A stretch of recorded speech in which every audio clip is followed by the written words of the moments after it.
Hey everyone, in today's video, I'm going to show you on how to use eBay Global Shipping Program. First, all you need to do is to enter your listings. And we can see here under the shipping descriptions, the word see shipping options. Just simply select on there and turn on here onto the international shipping, wherein we can also add a handling cost, additional locations, and also a local pickups. Now from here, we can go on to the domestic shippings and select here on to the calculated or the flat rate, but I highly recommended the calculated thing. And onto the international shippings, toggle on the button, and you can add a specific service directly on to here. Like for example, we can see here expedited services from outside of our country. Hit one and then select on save.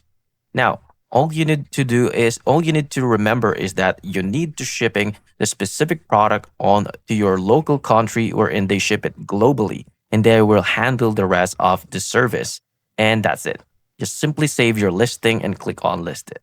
If you find this video helpful, please like and subscribe, and I'll see you into the next one.